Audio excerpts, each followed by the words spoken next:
Uh, let's see. We'll continue the Valentine's theme.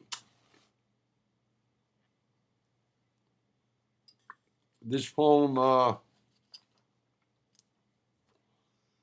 is called Ruthy, and it was written in 1974. She had class, Ruthy did, from her black lace underwear to the way she laughed at all my lies. And although I was 20 years her junior, she kicked my ass with pure heat. Ruthy, come to bed. Nah, I don't feel like it. Let's stay up. Dracula's on in an hour. But shit, Ruthy, I'm beat. You're beat. How the hell should I feel? But Ruthy, you women age slower. No job, no rent, no stupidity. I gotta be up at 5. Fuck 5, she'd holler. We'll laugh at 5. At that hour, at those wages, there are plenty of jobs. Only idiots have loyalty to people who have none. Ruthie, you're right. Fuck that. You got some tuna? We had almost an hour to kill. This also was written in 1977. Man, there seemed to be a lot of chicks in 1977, 78. Well, I don't know whether that was a good thing or not.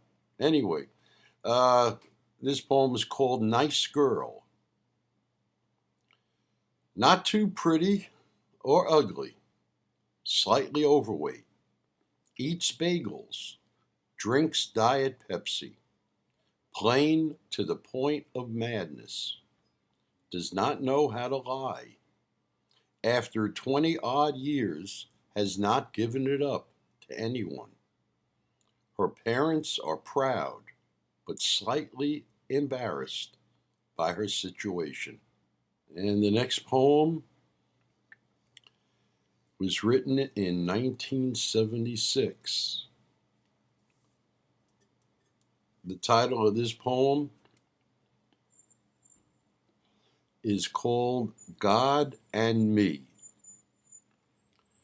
She was married 10 years to a guy she never loved, and 5 years before that to an alcoholic or something.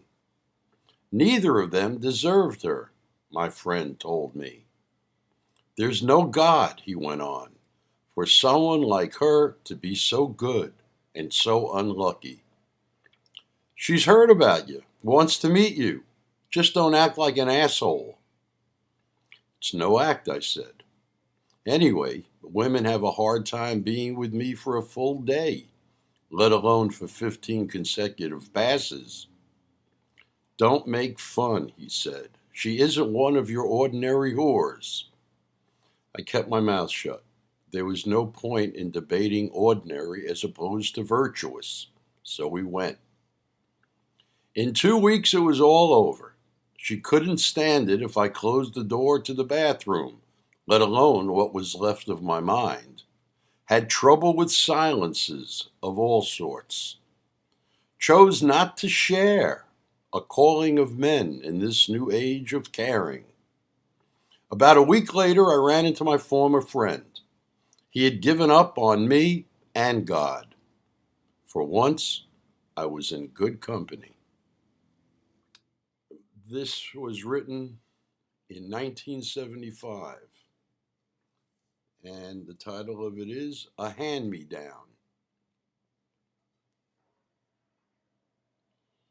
I know a woman who's very nice. She has an ample amount of everything. She has also fucked Bob Dylan 3 times, which means, in a way, so have I. I wonder if my grandchildren would be interested. This poem is called Foxy.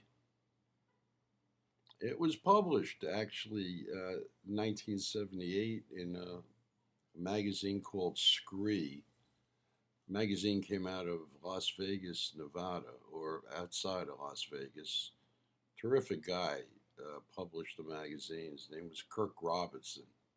Good poet, too. Had a nice book of poems called Drinking Beer at 20 Below. Anyway, be that as it may, the poem is called Foxy. It was, again, written in 1978.